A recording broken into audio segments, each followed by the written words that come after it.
To everybody first of all. अच्छा, मैं I am like moving person, तो मुझे जो है वो इसके रोस्ट्रम के पीछे खड़े रहकर बात करने में इतना मज़ा नहीं आता, तो I would be like coming over there. तो सबसे पहले तो कैसे हैं आप सब लोग? उम्मीद करती हूँ कि बेहतर होंगे। आजकल थोड़ा मौसम भी बेहतर है, लेकिन आने वाले दिनों में वही 45 डिग्री पे टेम्परेचर जाने वाला है और मदर्स का साथ साथ बीपी भी हाई होने वाला है बच्चों के ऊपर। अच्छा, मेरा बैकग्राउंड तो बता दिया है कि माहिरीन ग़िज़ाइयत अगर सादा ज़ुबान में कहा जाए तो मेरा बैकग्राउंड ये है।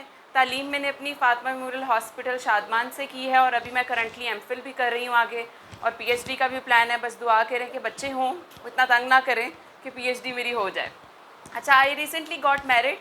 मैं अपना इतना बैकग्राउंड इसलिए बता रही हूँ कि जब आप किसी से बात करते हो आपको उसके बारे में ज़रा बेहतर पता लग जाए कि भाई ये बंदा कौन है जो बोल रहा है, ये खुद भी मदर हैं या इनका क्या एक्सपीरियंस है, तो आपको ज़्यादा बात की ऑथेंटिकेशन भी हो जाती है कि भाई ये बंदा भाई सही बात कर रहा है, इसको एक्सपीरियंस है, इसको नॉलेज है।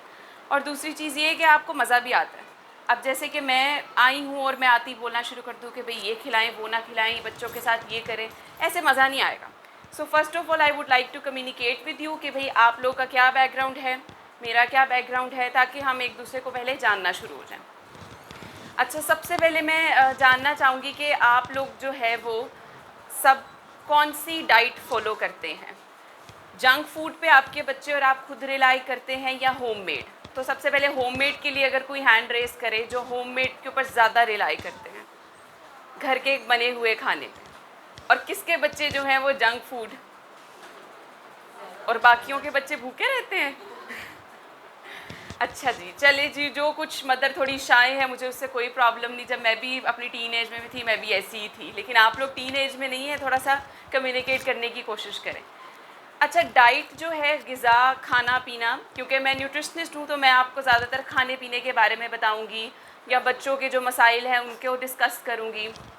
आप लोग भी मुझसे काफ़ी ज़्यादा कोई भी क्वेश्चन किसी भी टाइम दरमियान में आप मुझे रोक कर पूछ सकते हैं, कोई रिस्ट्रिक्शन नहीं है आपके ऊपर। अच्छा, तो अब मैं थोड़ा सा स्टार्ट करती हूँ, इस तरफ आ जाऊँ अगर मैं, इट वुड बी ओके। अच्छा, तो मदर जो है, आज का सारा सेशन क्योंकि अलाइड स्कूल ने अरेंज करवाया है, and I would really like to thank miss Myra and respected principal as well कि उन्होंने मुझे मौका दिया कि मैं आपके साथ अपना एक्सपीरियंस, अपनी इन्फॉर्मेशन शेयर कर सकूँ। क्योंकि मुझे शौक़ भी है एज अ सोशल वर्कर लोगों को गाइड करना, एजुकेट करना, तो मेरे लिए एक अच्छी अपॉर्चुनिटी थी कि मुझे एक पब्लिक मिल रही है जिसको मैं अपनी नॉलेज शेयर कर सकती हूँ।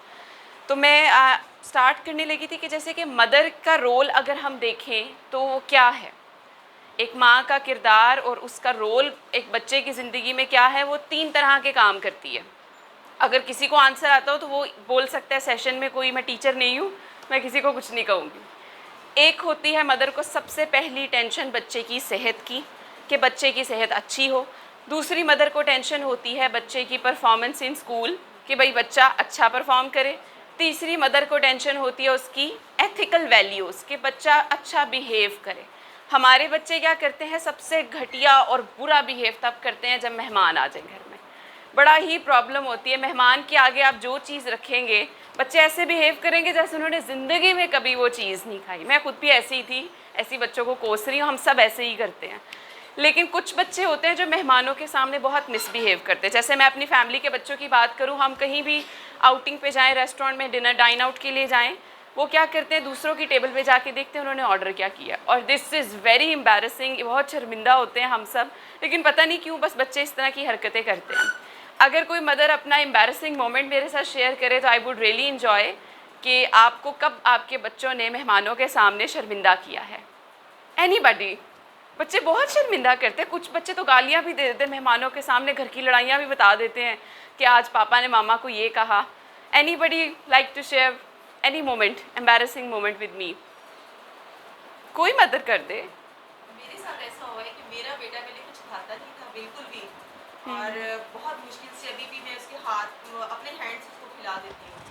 लेकिन ये 2 टाइम ऐसा हो चुका है कि जब कोई गेस्ट आता है तो उसके आगे से वो चीज़ उठा लेते हैं। तो पीछे हम उसको कहते रहते हैं कि आप खाओ खाओ, नहीं खाएगा। लेकिन जब कोई गेस्ट बैठा हुआ है तो उसकी कोशिश होगी इसकी प्लेट में से लेने, तो वो मुझे बड़ा ही embarrassing होता है यार, ये क्यों कर रहा है ऐसे। देखें, ये बच्चे इसी तरह करते हैं। वो चीज़ आप दूध का गिलास अगर किसी गेस्ट को दे देंगे, बच्चे बहुत दूध से भागते हैं, लेकिन इन फ्रंट ऑफ गेस्ट मुझे तो अर्जेंटली जाना पड़ा, ओके, बहुत एक्साइटेड थी कि मैं join it's okay, no issue.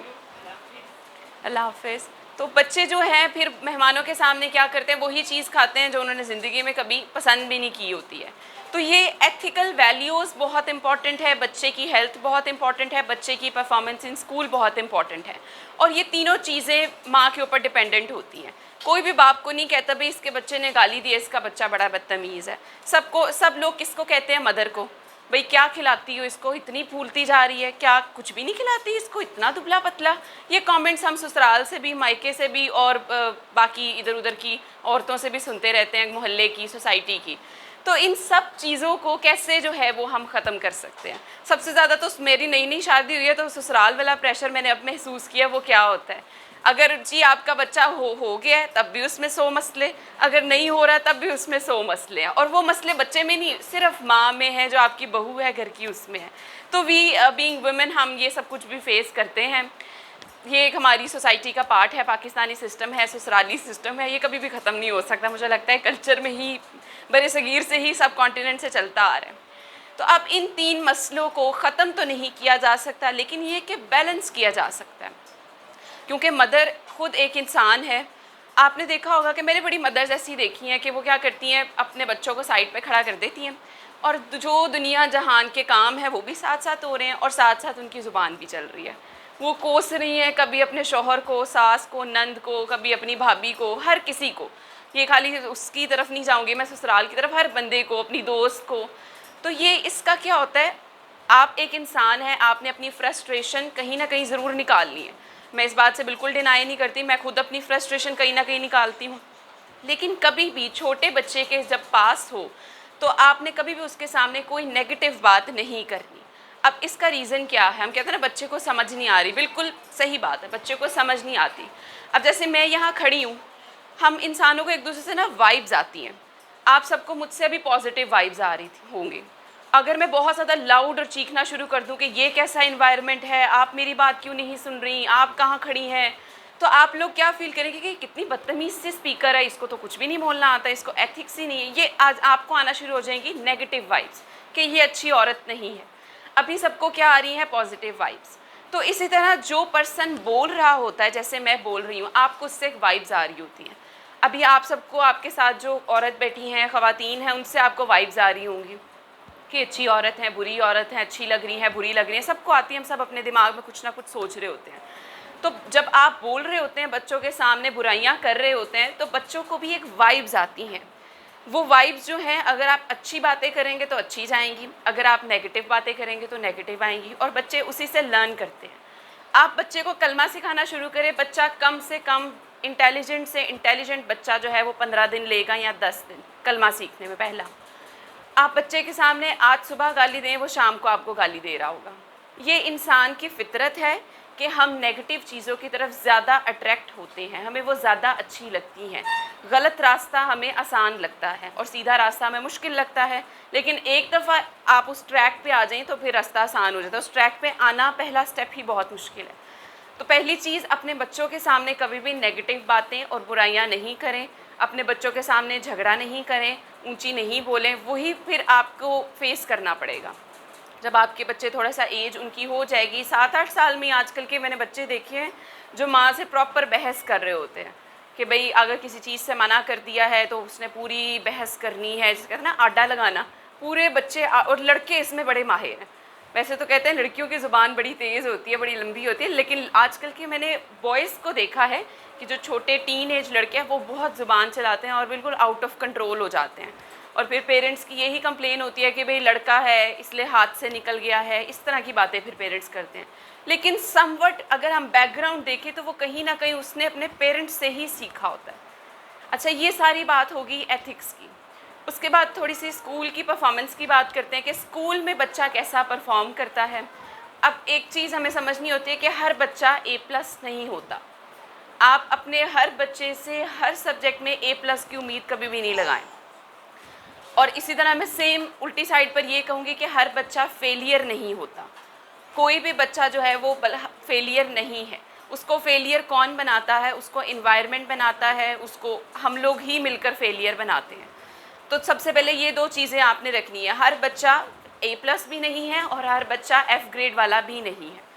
अब ये सारा कहाँ किसके साथ लिंक करता है? बच्चे की सेहत के साथ। अब आप देखें कि अगर मैंने नाश्ता नहीं किया होता आज, अगर मैं सुबह निकलने से पहले घर आते हुए यहाँ पर नाश्ता नहीं करती, तो I will not be able to speak here, मेरी आवाज़ भी ना निकलती। तो कुछ लोग इस तरह होते हैं कि वो खाए पिए बगैर भी घूमते रहते हैं। कुछ लोग होते हैं जिनके ऊपर खाना बहुत डिपेंडेंट होता है, जैसे मिस मायरा, इनसे मैं जब भी मिली उन्होंने नाश्ता नहीं किया होता था जब भी मिली हूँ। इवन समटाइम्स उन्होंने रात का खाना भी जो है वो बहुत लेट खाया होता था। तो कुछ लोगों की डेली एक्टिविटीज़ इतनी ज़्यादा होती है कि उनको टाइम नहीं मिलता। लेकिन जब हम बच्चों की बात करते हैं तो बच्चों के ऊपर कोई बर्डन नहीं होता, ना उन्होंने जॉब देखनी है, ना ऑफिस देखना है, कुछ भी नहीं उन्होंने देखना, ना घर का कोई काम करना। तो बच्चों की ज़िंदगी जो है वो बहुत रूटीन में होती है, स्कूल, फिर कारी साहब, फिर ट्यूशन, और फिर सो जाना, खेल कूद के बाद सो जाना। तो बच्चों की एक पहले से ही रूटीन बनी होती है। उसमें किस चीज़ की कमी होती है? एक प्रॉपर ग़िज़ा की, प्रॉपर डाइट की। अब मैं ये बिल्कुल नहीं कहूँगी कि आप जो है एक फैंसी सी डाइट बनाएं कि भाई आपकी एक प्लेट हो और उसमें सब कुछ हो, फ्रूट्स कटे हुए हों और उसके अंदर सॉसेज हों, बहुत कुछ जो डाइटिशियंस और न्यूट्रिशनिस्ट जो रेकमेंड करती हैं जी, होल व्हीट ब्रेड हो, ये हो, पीनट बटर हो, तो ये हर इंसान जो है वो अफोर्ड नहीं कर सकता। यहाँ पे 50% अफोर्ड कर लेंगे, 50% नहीं कर पाते, 50% के घर में पसंद ही नहीं किया जाता। तो ये चीज़ें भी आ जाती हैं। अब आपकी जो एथिकल वैल्यूज़ हैं, आपकी बच्चे की स्कूल की परफॉर्मेंस है, वो किससे लिंक करती है? आपकी सेहत के साथ। इसलिए मैंने इसको इतना डिस्कस किया। अगर आपके बच्चे की एनर्जी डाउन है तो आपका बच्चा क्या होगा? अग्रेसिव। जैसे मैं घर जाऊँ ना, मैं बहुत फेड अप होती हूँ, चाहे मैंने इतना काम किया हो या ना हो, लेकिन ट्रैवलिंग की वजह से और गर्मी की वजह से मैं बहुत जो है ना, मैं इरिटेशन हो रही होती है मुझे, कि इवन मैं घर में एंटर होती हूँ, जब तक मैं कोई नींबू पानी या कोई शरबत वगैरह नहीं लूँ तब तक मेरा मूड अच्छा नहीं होता। और मेरे ससुराल और मेरे मायके दोनों में सबको पता है कि जब ये घर के अंदर आए तो 10 मिनट तक इसको बुलाना नहीं है। और बेसिकली मेरी मदर की आदत है कि घर में कोई भी आए तो वो आते ही उससे ना क्वेश्चंस पे क्वेश्चन करती हैं। तो मैं इतनी इरिटेट होती थी, जब मेरी शादी नहीं हुई थी तब मैं बहुत इरिटेट होती थी, लेकिन मदर हैं, उनको अब क्या बंदा कैसे, वो पानी का पूछेंगी, खाना खाया था, खाना अब क्या खाना है। लेकिन मैं इतनी फेडअप होती थी कि मेरा बोलने का दिल नहीं करता था। तो इसकी रीज़न क्या थी कि मैं काफ़ी टाइम से ब्रेकफास्ट के बाद एक ब्रेक आता था, मतलब जब मैं यूनिवर्सिटी में थी, जब मैं ऑफ़िस में होती हूँ, सुबह आप 7 बजे से निकले होते हो और फिर आप 2-3 बजे वापस आते हो, तो ऑफ़िस में लंच का टाइम नहीं जिस दिन मिलता, उस दिन मेरा मूड ऐसा होता है। तो यही हाल बच्चों का होता है। मैं तो फिर इतनी मैच्योर थी उस टाइम पे। तो बच्चे क्या होते हैं, उनकी एनर्जी लेवल डाउन होता है, उनको समझ नहीं आती, इसलिए वो इतने अग्रेसिव हो जाते हैं, गुस्से वाले, बदतमीज़ी करते हैं, ज़िद लगाते हैं, चिढ़ करते हैं। ये बच्चों के बिहेवियर अब आपने मेरे साथ साथ समझने हैं कि वो क्यों ऐसा करते हैं, ताकि हम उसको रूल आउट करें, इस प्रॉब्लम को निकालें। तो अब ये हमने देखा कि बच्चे इस तरह करते हैं, क्यों? क्योंकि उनकी एनर्जी लेवल डाउन होता है। अब जैसे गाड़ी को चलने के लिए पेट्रोल की ज़रूरत होती है, इसी तरह इंसानी जिस्म को काम करने के लिए खाने की ज़रूरत होती है। अब कौन सा खाना सही है और कौन सा खाना सही नहीं है, ये आपने खुद डिसाइड करना है। मैं बिल्कुल नहीं आपको कहूँगी कि आपके बच्चे बर्गर खाते हैं तो ख़राब है। Excess of everything is bad. Burger एक अच्छी ग़िज़ा है, लेकिन एक लिमिटेड अमाउंट तक। अगर आप रोज़ाना बर्गर देना शुरू कर देंगे तो क्या होगा? नुकसान होगा बच्चों का, सेहत अच्छी नहीं होगी, क्योंकि वो एक प्रोसेस्ड फूड है। प्रोसेस्ड फूड का मतलब ये होता है कि जो बना हो, बेकरी आइटम्स हों जैसे कि, और जिसकी शेल्फ़ लाइफ, जिसकी ज़िंदगी ज़्यादा हो। जैसे अगर आप बन की बात करें, जो बर्गर का बन होता है वो 3-4 दिन निकाल देता है। अगर आप उसको फ्रिज में रखेंगे तो 1 हफ़्ता भी निकाल लेगा। आजकल गर्मी का मौसम है तो बाहर तो रखा ही नहीं जाता। तो ये प्रोसेस्ड फूड ये होते हैं, जैसे नगेट्स, जैसे कि फ्रोज़न जितनी भी आइटम्स है, फ्रोज़न हमारी कबाब वगैरह, फ़िश क्रैकर्स, ये सारी चीज़ें जो हैं वो किस में काउंट होती हैं? हमारी प्रोसेस्ड फूड में। जिस फल, सब्ज़ी, फ्रूट कोई भी है, जैसे पाइनएप्पल जो है टिन पैक में आता है, वो भी प्रोसेस्ड में आ जाता है। तो ऐसी जितनी चीज़ें जो कि बहुत देर तक ज़िंदा रह सकती हैं, ताज़ा रह सकती हैं, उनको हम कहते हैं उनकी शेल्फ़ लाइफ ज़्यादा है, उनकी ज़िंदगी ज़्यादा है। तो जिस चीज़ की शेल्फ़ लाइफ ज़्यादा है वो आपके लिए नुकसानदेह है। अब आपने ये याद रखना है। जैसे कि अगर आप ताज़ा रोटी की बात करें तो आप उसे 1 दिन खा सकते हैं, अगले दिन वो अकड़ जाती है, कोई भी नहीं खा सकता। फिर भी आप ये कर लेते हैं कि उसको पानी लगा के हम लोग फ्राई कर लेते हैं, हमारा ये देसी टोटका, वो फिर भी एडिबल होती है, लेकिन उस तीसरे दिन आप उसको नहीं खा सकते, चाहे फ्राई कर लें, जो मर्ज़ी कर लें। तो ये क्या है, उसकी शेल्फ़ लाइफ बहुत कम है, तो इसका मतलब वो आपके लिए हेल्दी है। तो जैसे ताज़ा दूध, कितनी देर आप उसको स्टोर कर लेंगे? ज़्यादा से ज़्यादा 2-3 दिन, उसके बाद वो ख़राब हो जाएगा। और अगर आप मिल्क पैक की बात करें तो उसको महीना रखें, दुकानों पे भी तो पड़े रहते हैं, तो जिस चीज़ की शेल्फ़ लाइफ ज़्यादा है वो आपके लिए नुकसानदेह है। अब आपने ऐसा भी नहीं करना कि अपने बच्चों के बर्गर, शवारमा, पिज़्ज़ा बिल्कुल बंद कर देने हैं। इसकी रीज़न क्या है, क्योंकि आजकल जो सोसाइटी है उसमें आप क्या देखते हैं कि सब लोग जो है वो रेस्टोरेंट्स, बच्चे बहुत पसंद करते हैं जाना। बच्चे मिलते हैं सोसाइटी में, अपने फ्रेंड्स से मिलते हैं, स्कूल में आते हैं, तो बच्चे जब दूसरों को देखते हैं कि वो इतनी अच्छी अच्छी फैंसी फूड खा रहे हैं तो वो उन कॉम्प्लेक्स का शिकार हो जाते हैं। तो आपने कभी भी ऐसे नहीं करना, कभी भी अपने बच्चों को इतनी ढील नहीं देते और ना ही कभी उनकी रस्सी जो है वो बहुत ज़्यादा खींच लेते हैं। एक मॉडरेशन, जैसे मैंने पहले कहा था, excess of everything is bad, किसी भी चीज़ की ज़्यादती आपके लिए अच्छी नहीं है। तो आप ये कर सकते हैं कि 5 दिन उनको होममेड फूड दे दें, घर का खाना, और वीकेंड पे एक दिन उनकी पसंद का डिश बना लें, बिरयानी, जो भी आपके बच्चे पसंद करते हैं, और एक दिन उनको डाइन आउट करवा दें। तो ये कुछ टेक्निक्स हैं जिसके थ्रू आप अपने बच्चे को डील कर सकते हैं। आप उनसे ये भी नहीं सुनेंगे कि भाई मैंने ये नहीं खाना, मैंने वो नहीं खाना। और एक और चीज़ कि आपके बच्चे ये ना का लफ्ज़ कहाँ से सुनते हैं। जैसे कि अगर मुझे कोई कहे पिज़्ज़ा खाना है तो मैं तो कभी ना नहीं करूँगी, आपको भी कोई कहे तो आप भी कहेंगे ठीक है जी, हाँ जी, हमने खाना है। ये ना का लफ्ज़ कहाँ से आया है? ये आपके अंदर से ही आया है। अगर आपके बच्चे 2-3 साल का आपका बच्चा है और आपने भिंडियाँ बनाई हैं घर में, और कोई घर में से कोई बड़ा बंदा कह दे कि मुझे नहीं ये खानी, मुझे नहीं पसंद है, तो वो बच्चे के माइंड में क्लिक हो जाती है बात। फिर बच्चा भी जो चीज़ उसको पहले पसंद नहीं भी थी, फिर वो हर चीज़ पे नहीं, मुझे ये नहीं पसंद, मुझे टींडे नहीं पसंद, मुझे ये नहीं पसंद। हर इंसान की लाइक्स और डिसलाइक्स होती हैं, लेकिन कुछ लाइक्स और डिसलाइक्स हम खुद बना लेते हैं। जैसे कि मुझे अगर कोई बंदा बहुत पसंद है तो जो चीज़ उसको पसंद होगी मैं भी वही बना लूँगी, मुझे तो ये चीज़ पसंद है। जैसे मैं शवारमा बिल्कुल नहीं खाती थी, लेकिन मेरे हस्बैंड बहुत ज़्यादा शवारमा खाते हैं तो मैं भी खाना शुरू हो गई हूँ। तो आप जिसके साथ रहते हो आप उसकी आदत भी अडॉप्ट कर लेते हो। आपने ये भी चीज़ अपने जहन में रखनी है कि बच्चे आपसे बहुत कुछ सीखेंगे। अगर आप टिंडे नहीं खाती हैं, बच्चों के सामने कभी ये शो नहीं करें कि आप टिंडे नहीं खाती, वरना आपके बच्चों की भी वही हैबिट बन जाएगी। मैंने बड़ी मदर्स को सुना है, बड़े फ़ख्र से वो बता रही होती हैं कि मेरे बच्चे का, मैं भी कद्दू नहीं खाती, मेरे बच्चे भी नहीं खाते। तो ये कोई अच्छी बात तो नहीं है कि आप एक वेजिटेबल नहीं खा रही हैं। पसंद नापसंद अपनी जगह, मैं ये नहीं कह रही कि ज़बरदस्ती खाएं। मेरी भी बहुत सारी चीज़ें मुझे नहीं पसंद और बहुत सारी चीज़ें पसंद भी हैं। तो लाइक्स और डिसलाइक्स का आपने ख्याल ज़रूर रखना है, लेकिन इसको अपने सर पर हावी नहीं करना, ना ही अपने बच्चों के सर पर इसको हावी करना है। अच्छा, अब थोड़ी सी बात करते हैं बैलेंस्ड डाइट की। बैलेंस का मतलब होता है मतवाज़न, ना ज़्यादा ना कम, जिसको हम पहले कह रहे थे कि ज़्यादती नहीं करनी या कमी भी नहीं करनी। तो बैलेंस्ड डाइट क्या है कि आपने एक दिन में सब्ज़ी भी खानी है, आपने कोई ना कोई फल भी खाना है, आपने जो है वो कार्बोहाइड्रेट्स भी लेने हैं। कार्बोहाइड्रेट का मतलब है कि आपने चावल खाने हैं या रोटी खानी है या ब्रेड खानी है, दलिया, साबूदाना, ये सब कार्बोहाइड्रेट में आते हैं, आपने ये भी खाने हैं। तीसरी चीज़ आ जाती है, आपने दूध या दूध से बनी हुई चीज़ भी खानी है। ये आपके लिए भी है और आपके बच्चों के लिए भी है। दूध से बनी हुई चीज़ों में क्या चीज़ें आ जाती है? दही आ जाती है, मक्खन आ जाता है, और ये जो ब्लू बैंड बटर है बिल्कुल भी रेकमेंड नहीं करूँगी मैं आप लोगों को, क्योंकि इसमें सिर्फ फ़ैट ही फ़ैट है और कुछ भी नहीं है। अगर आप बटर यूज़ करते हैं, आपके बच्चे बहुत ज़्यादा पसंद करते हैं मक्खन, तो आप घर का निकालें। उसके बाद आपका घी आ जाता है जो आपका खानों में भी जाता है, और दूसरा आप बच्चों को नट्स आपको देने चाहिए। नट्स में अब हम लोग का पाकिस्तान में ये समझा जाता है कि भाई सर्दियां हैं तो खूब जो है वो ड्राई फ्रूट्स खाओ, जैसे ही गर्मी आती हैं हम बिल्कुल कट ऑफ कर देते हैं। हालांकि नट्स जो हैं वो हमें खाने चाहिए, जैसे सर्दियों में खाते हैं वैसे नहीं खाने चाहिए। जैसे बड़े शौक़ से मूंगफलियाँ और काफ़ी चीज़ें, अखरोट, काजू, बादाम, ये सारी चीज़ें हम बैठकर बड़े एहतमाम से खाते हैं। गर्मियों में इस एहतमाम की ज़रूरत नहीं, लेकिन बादाम ज़रूर खाए जाते हैं।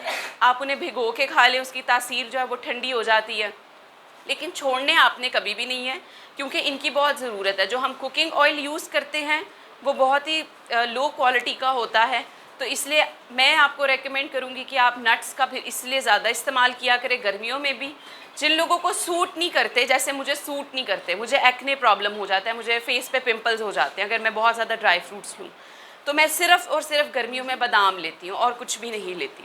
लेकिन मैं अपने पेशेंट्स को जो है वो अखरोट भी रेकमेंड करती हूँ, काजू भी रेकमेंड करती हूँ, और कभी भी आप इतनी मुट्ठियाँ भर भर के रेकमेंड नहीं करते। बादाम मैं 6 रेकमेंड करती हूँ, अखरोट मैं 1 रेकमेंड करती हूँ, तो 1 अखरोट दिन में आपको कुछ भी नहीं कहता गर्मियों में। और अगर काजू की बात की जाए तो मैं वो 4 के रेकमेंड करती हूँ।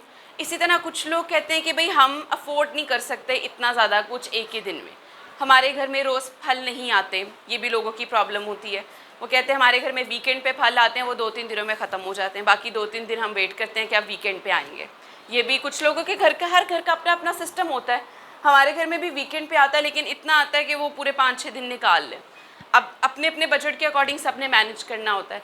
तो हम पाकिस्तानी क्या करते हैं कि जैसे आम आजकल आए हैं, तो हम बैठे हैं, हमने 3 आम खा के उठना है। स्ट्रॉबेरीज़ थी पिछले सीज़न में, हमने पूरा टोकरा खा के ही उठना है। अब जैसे कि फल से आए हुए हैं, तो 2 गिलास पी कर ही हमने जो है ना वो सुकून लेना है। तो ये चीज़ बहुत गलत है। अगर आप इसी को मैनेज करें तो वो जो 3 आम हैं वो आप एक एक करके 3 दिन चला सकते हैं। और ये चीज़ इतनी ही आपको नुकसानदेह आपके बॉडी के लिए होती है, आपके जिस्म के लिए। कैसे होती है, आप एक ही दफ़ा बैठकर सब कुछ खा लेते हैं। बिल्कुल इस तरीके से आपको नहीं करना चाहिए। अगर आपको दिन में 2 मैंगोज़ भी मिले हैं आपके हिस्से के या आपकी बजट के अकॉर्डिंग, तो आप एक को सुबह कर लें और एक रात को खा लें, शाम को खा लें। कभी भी एक साथ बैठ के कोई भी चीज़ बहुत ज़्यादा नहीं खानी चाहिए। जैसे लोग 3-3 4-4 रोटियां खा लेते हैं एक ही टाइम पर बैठकर।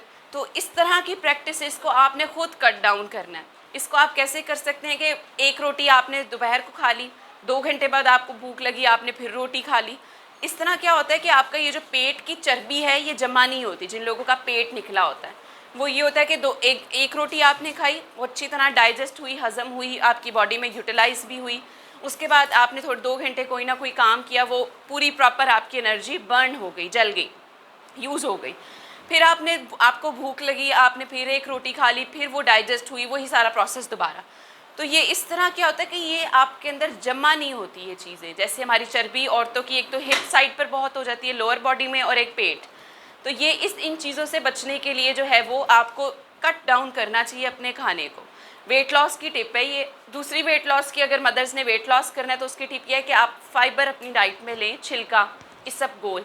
उससे बहुत वज़न कम होता है। वो कैसे होता है कि आपके जिस्म के अंदर जितना फ़ैट है, जितनी चर्बी है, वो उसको अपने साथ बाइंड करता है और बॉडी से निकाल देता है। आप ऑब्ज़र्व कीजिएगा कि जब भी आप इसबगोल लेंगे, आपका जो स्टूल है, आपका जो वेस्ट प्रोडक्ट है, वो बहुत ज़्यादा होगा, बल्क में होगा। उसकी रीज़न यही है कि वो एक्स्ट्रा सारी चीज़ें निकाल कर बॉडी से बाहर निकाल देता है। तो जब भी आप छिलका इस्तेमाल करेंगे, आप ये ऑब्ज़र्व कीजिएगा कि आपका स्टूल जो है, पखाना, आपका एक्सक्रीटरी प्रोडक्ट, वो बहुत ज़्यादा बल्क में होगा। तो ये इसके एक लाइव एग्जांपल आपके पास आ जाती है कि इसने वाकई कुछ ना कुछ जिस्म से निकाला है। अच्छा, अब जो है इसबगोल दे सकते हैं, लेकिन एक जो है वो 1 चम्मच आपने देना है बच्चे को। अच्छा, उसको वॉक करवाएं। बच्चों में मेरी जो है मैं हमेशा जो है बहुत ज़्यादा है, उसको वॉक पे करवाएं। सबसे ज़्यादा किसी ने भी वेट लॉस करना है, चाहे वो बच्चे हैं चाहे वो बड़े हैं, किसी ने भी वेट लॉस करना है तो डाइट इतना अच्छा काम नहीं करती जितना अच्छा आपकी वर्कआउट काम करता है। आप खुद ऑब्ज़र्व करिएगा, अगर आप 10 दिन एक डाइट फॉलो करते हैं, स्ट्रिक्ट डाइट, जो कि बहुत नुकसानदेह होती है और करते हैं लोग फॉलो, के पूरे खाने बंद कर देते हैं और सिर्फ फ्रूट्स खाते हैं या सैलड खाते हैं, बहुत गलत डाइट प्लान है, कभी भी फॉलो नहीं कीजिएगा। ये आपके ऑर्गन्स, मैदा, जिगर और गुर्दे, ये बहुत डैमेज होते हैं। ऐसी डाइट कभी भी फॉलो नहीं करती। खैर लोग करते हैं, लेकिन उससे भी इतनी जल्दी वज़न कम नहीं होता जितना जल्दी वज़न जो है वो एक्सरसाइज से होता है। अब एक्सरसाइज ज़रूरी नहीं कि आप अमेरिकन्स की तरह योगा मैट बिछा के तो योगा शुरू कर दें। सिर्फ सिंपल आप ब्रिस्क वॉकिंग कर लें। ब्रिस्क वॉकिंग का मतलब है कि तेज़ तेज़ चहलकदमी। अगर आप वही कर लेंगी तो आप एक तो शुगर के मरीज़ों से भी दूर रहेंगी, कभी भी नहीं बनेंगी वो, और दूसरी एक चीज़ ये कि आप जो है वो आपका वज़न कम होता जाएगा। अच्छा, इन्होंने क्वेश्चन किया था कि भाई अगर बच्चों का वेट लॉस करवाना हो, तो बच्चों की मैं एग्जांपल देती हूँ। मेरी भतीजी से जब वो पैदा हुई थी वो ओवरवेट थी और अभी भी वो ओवरवेट है। मतलब वो 1.5 साल की है और वो 4 साल की बच्ची लगती है। बहुत ज़्यादा उसका वेट है। खूबसूरत तो बहुत लगते हैं ऐसे बच्चे, मोटे ताज़े बहुत प्यारे लगते हैं, लेकिन जो लड़कियाँ होती हैं, आपको पता है हमारा कल्चर है कि लड़कियों का वज़न नहीं ज़्यादा होना चाहिए, ये हमारे सिस्टम में ये चीज़ है। तो ये मैटर करती है लड़कियों के लिए कि उनका वज़न कम होना चाहिए। लड़के चाहे जितने मर्जी मोटे हों, किसी को कोई परवाह नहीं होती इतनी। तो अभी से 1.5 साल की है वो, उसने जब से चलना शुरू किया, जब साल की थी तब से हम उसको वॉक करवा रहे हैं और अब काफ़ी उसका वज़न जो है वो कम हो गया है। जब वो साल की थी तब उसको 5 साल के बच्चों के कपड़े आते थे, और अब जो है वो 1.5 साल की है तो उसको 4 साल के बच्चों के कपड़े आते हैं। मतलब आहिस्ता आहिस्ता जो है वो ये काम चल रहा है। अब उसकी वॉक क्या होती है, ये नहीं कि हम उसको छोड़ देते हैं खुद ही वॉक करो, उसको हम बाहर ले जाते हैं, पूरा सोसाइटी का एक चक्कर लगवा के उसको आइसक्रीम खिला के वापस आ जाते हैं। तो जो बड़े छोटे बच्चे हैं, आप ये मैं 1.5 साल की बच्ची की एग्जांपल दे रही हूँ, अगर आप रूटीन सेट करना चाहें तो आप 1.5 साल की बच्ची की भी कर सकते हैं। तो आपकी बेटी तो फिर 11 साल की है, सबसे पहले आप 10 मिनट की वॉक से उसको शुरू करवाएं, 10 दिन तक वो 10 मिनट की वॉक करे, फिर अगले 10 दिन वो 20 मिनट की करे। इस तरह आपने एक ही दिन में नहीं बच्चों कहना कि ऊपर घंटा वॉक करके आओ। हम यूजुअली ये कहते हैं छत पे जाओ, मैं भी अपने घर में छत पे करती हूँ, छत पे वॉक सबसे बेस्ट है। आपको ये भी नहीं होता कि बाहर जाना पड़ेगा, बाया पहनना पड़ेगा, स्कार्फ करना पड़ेगा, आप जैसे भी हो आप छत पे चले जाएं।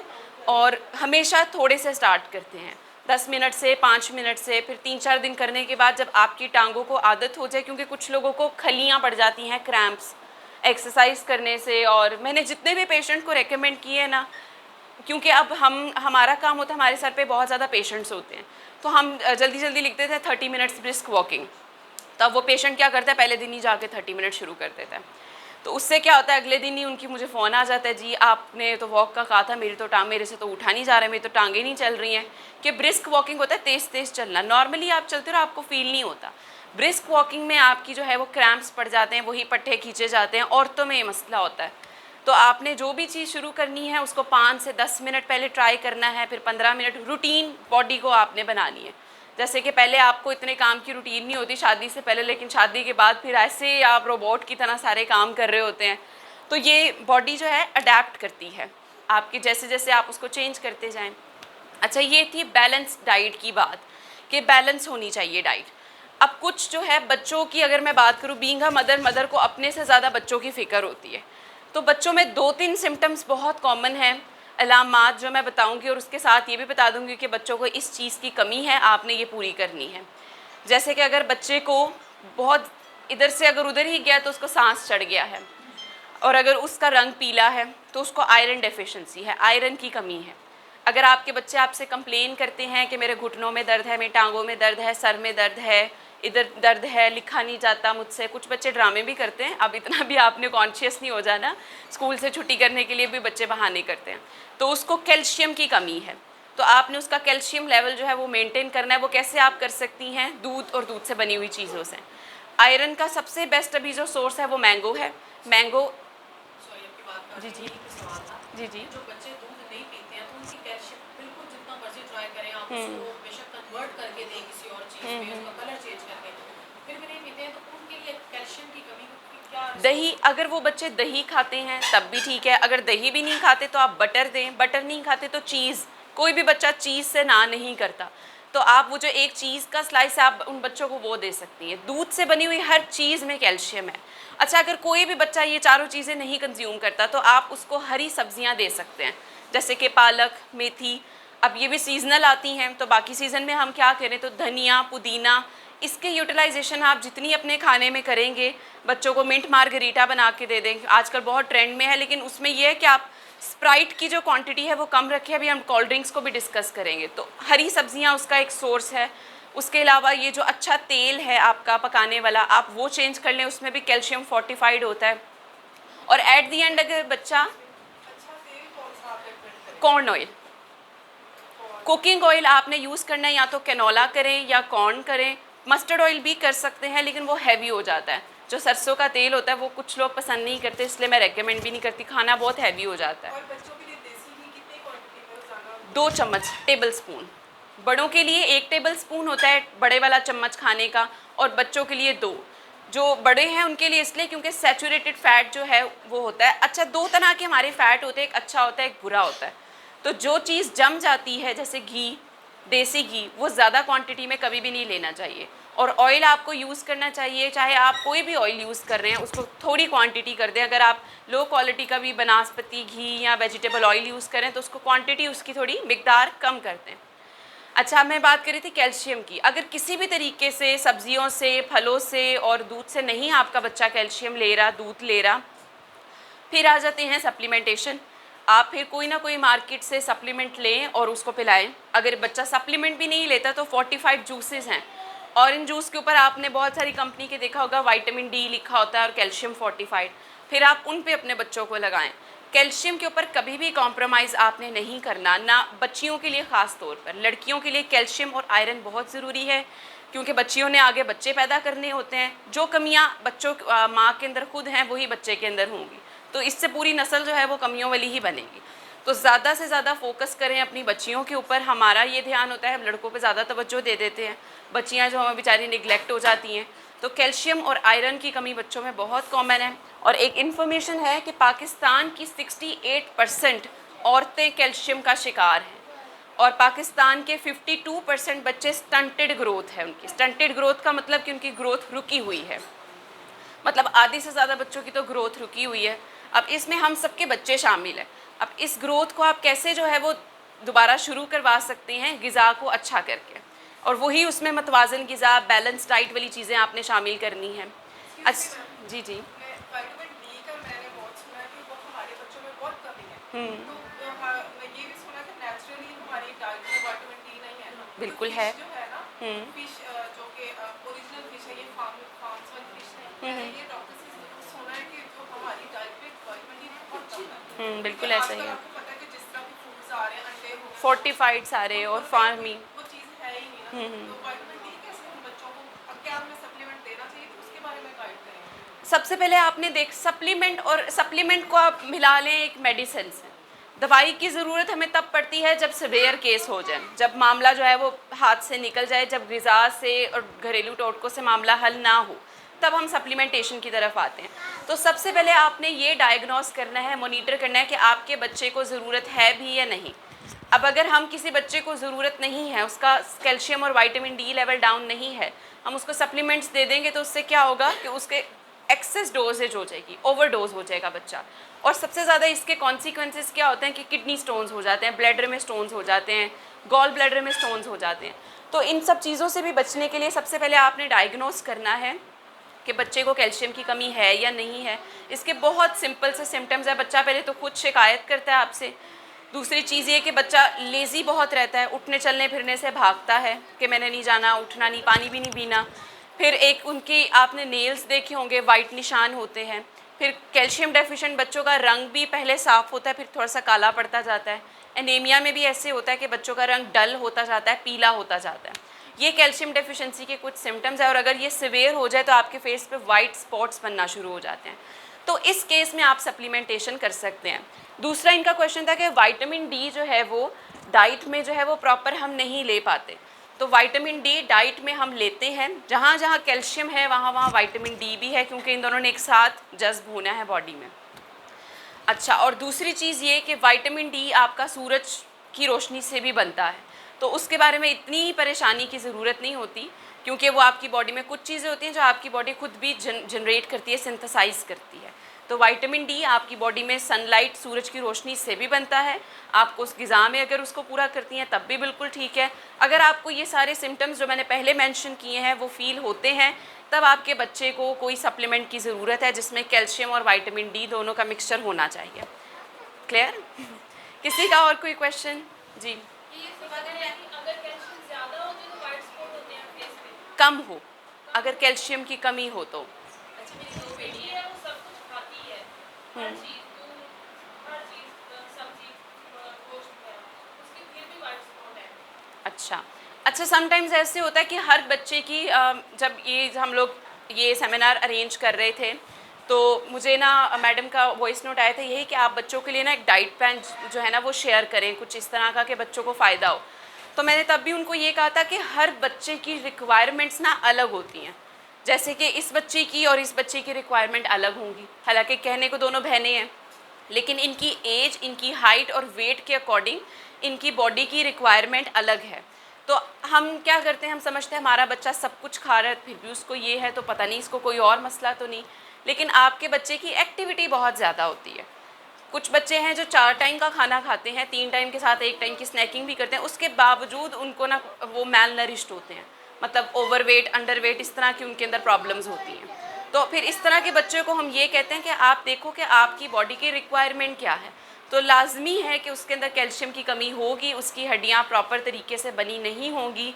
जो भी आप उसको खिलाती पिलाती हैं वो उसकी हड्डियों में चला तो जाता है, उसकी बॉडी के पास कुछ भी नहीं बचता कैल्शियम के लिए, इसलिए फिर जो बाकी सिम्टम्स हैं वो उसकी बॉडी पे अपीयर हो रहे हैं। तो आप उसका कैल्शियम इंटेक मज़ीद बेहतर करें। अच्छा, आपका क्या क्वेश्चन था?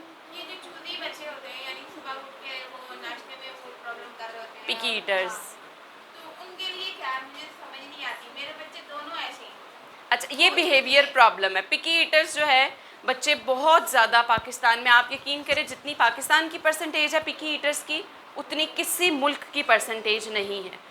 पाकिस्तान में पसंद की चीज़ नहीं होगी, उन्होंने खानी ही नहीं है, खानी ही नहीं है, ये प्रॉब्लम है। और उसकी वजह से उनको ये प्रॉब्लम सारे हो रहे हैं। जो कैल्शियम जो आप कमी। बता रहे हैं ना, वैसे ही उनके साथ वो प्रॉब्लम है, क्योंकि उन्होंने अपनी पसंद की चीज़ें खानी हैं और वो चीज़ें हेल्दी वो हैं ही हर नहीं। वक्त अवेलेबल तो होती नहीं है। बिल्कुल। तो फिर ये प्रॉब्लम में बहुत ज़्यादा है, मुझे तो अभी तक उसका हल नहीं मिला। अच्छा, इसकी ना बिहेवियरल थेरेपी होती है।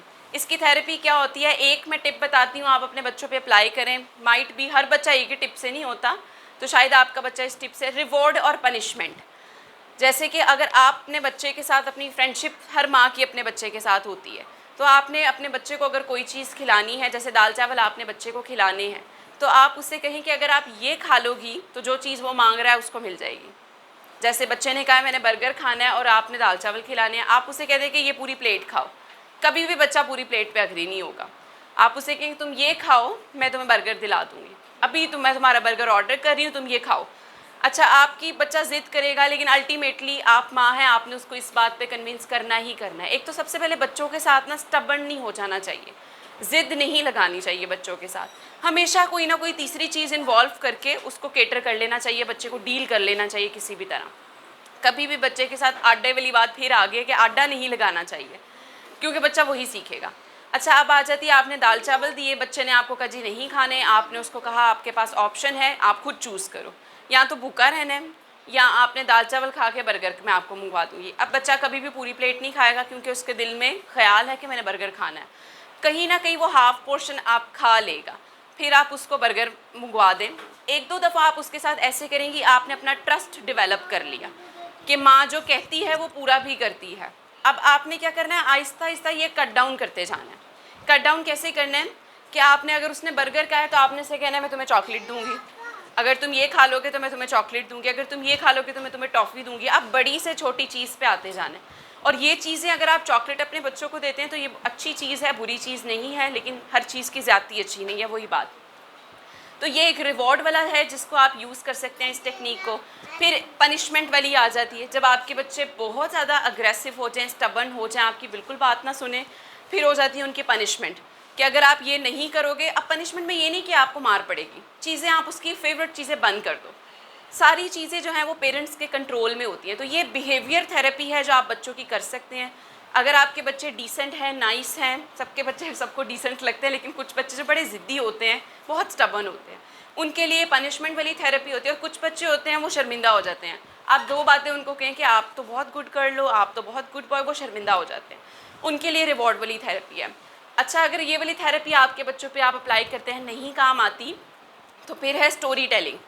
स्टोरी टेलिंग में ये होता है कि आपने अपने बच्चे की ज़िद पूरी कर दी, पिकी ईटर्स है, उसने जो मांगा आपने उसको दे दिया। अब रात को सोते वक्त या जब भी आप उसके साथ अकेले हैं, टाइम स्पेंड कर रहे हैं, बातें कर रहे हैं, तो आपने उसको स्टोरी सुनानी है एक ऐसे बच्चे की कि जिसने अपनी मदर से सेम वही आपने सीन जो है बच्चे को सुनाना है जो उसने आपके साथ किया। ये टेक्निक हम तब भी इस्तेमाल करते हैं जब बहन भाइयों की झगड़ा हो जाए। हम बच्चों की बिहेवियर थेरेपी भी करते हैं, तो उसमें हम यही टेक्निक्स यूज़ करते हैं। तो उसमें आप ये करें कि उस पूरी स्टोरी में आपने बच्चे को डाल देना कि एक बच्चा था या एक चूहा था, एक बिल्ली थी, कोई भी कैरेक्टर बना लेना है। अब आपने ये ध्यान रखना है कि वो बच्चा हाईलाइट ना हो जाए, उसको कहीं ये ना पता लगे कि ये मदर मेरे बारे में ही बात कर रही है। और कभी भी आपने ये नहीं करना कि सुबह लड़ाई हुई है तो आप 2 घंटे बाद उसको लेके स्टोरी सुना रही हैं। बच्चा फ़ौरन पिक कर लेगा कि मेरी बात हो रही है, कभी भी वो आपकी स्टोरी नहीं सुनेगा। तो आपने 1-2 दिन ठहर के या कम से कम शाम तक आपने इंतज़ार करके तब उसको ये स्टोरी सुनानी है। और उसमें आपने उसको ये नहीं बताना कि उसको मार पड़ी, उसको ये हुआ, बस आपने ये बताना है कि उससे किसी ने बात नहीं की, उसने ऐसे किया, उसने अपनी बहन को मारा, उसने ये खाना नहीं खाया, तो पता है उसके साथ क्या हुआ, उसकी टांगें टूट गई, उसकी टांगें इतनी कमज़ोर थी, उससे चला ही नहीं गया, फिर उसको किसी ने जॉब नहीं दी, उसके पास पैसे नहीं थे। अल्टीमेट कॉन्सिक्वेंसेस पे चले जाना है, और जिस करेक्टर से आपके बच्चे को डर लगता है वो आपने उसमें डाल देना है, जिस भी घर के पर्सन से उसको डर लगता है आपने वो उसमें डाल देना है। तो इस तरीके से आप बच्चों की आप थेरेपी कर सकते हैं, क्योंकि ये जो पिकी ईटर्स हैं इनको अगर आप मार के खिलाएंगे तो 1-2 दिन खा लेंगे, उसके बाद बच्चे मार के भी यूज टू हो जाते हैं, जितना मर्जी मारो फिर वो कहते हैं मार लो, नहीं खाएंगे हम। तो ये इस चीज़ को अवॉइड करने के लिए हमेशा बच्चों को प्यार से डील करें। कब कुछ माएँ जो हैं वो छितर परेड भी बहुत अच्छी करती हैं, और हम ये दौर का भी आप एक जनरेशन गैप भी है, ये भी आपने समझना है। हम अपनी मुझे आज भी याद है कि मैं अपनी अम्मी की खाली एक निगाह से ही डर जाती थी, मेरी हिम्मत नहीं होती थी वहाँ से उठने की। लेकिन आजकल के बच्चों के अंदर डर नहीं है, तो हमें इसको समझना चाहिए, अंडरस्टैंड करना चाहिए कि आजकल के बच्चों में और हमारे में फ़र्क है, हमारी वाली चीज़ें इन पे अप्लाई करने की ज़रूरत है। इसके अलावा किसी का कोई क्वेश्चन है? मेरी बेटी 13 साल की है, लेकिन जो साइज़ है वो मेरे पे ही आ गया है, मतलब हमारा सेम साइज़ हो गया। उसकी वजह से मैं बहुत कॉन्शियस हूँ कि मतलब ये अब बच्ची जो है ना थकी महसूस करती हूँ, लगती है कि लेकिन काम वो सारे कर लेती है। अच्छा, माशाल्लाह। अल्हम्दुलिल्लाह वो ठीक है, लेकिन उसकी जो बॉडी फिगर में उससे थोड़ा सा खौफ आ रहा है कि ये बच्ची 13 साल की है, लेकिन मेरा और उसका मेच्योर फिगर लग रहा है। बिल्कुल ऐसे ही है। अच्छा, उसको ना आप वॉक पे वही रेकमेंड करें, 30 to 40 मिनट्स की वॉक पे उसको लगाएं, ताकि उसका सबसे पहले तो फैट बर्न हो, और उसके बाद आप उसको एक्सरसाइज पर लेकर आएँ, जी उसकी थाइज़ के लिए और उसकी ये पूरी बॉडी शेप के लिए। पहले आप उसका थोड़ा सा वज़न कम करेंगी। अच्छा, आप जब अगर किसी की हम कहते हैं कि बच्ची की उम्र कम है लेकिन वो लगती ज़्यादा है, जैसे लड़कियों के अंदर ये होती ही प्रॉब्लम है, शादीशुदा होती हैं चाहे 18 साल की हों, वो 25-30 साल की लगने लग जाती हैं, तो ये प्रॉब्लम आती है। तो सबसे पहले वज़न गिराना चाहिए वॉक के थ्रू, उसके बाद बॉडी को शेप में लाया जाता है एक्सरसाइज के थ्रू।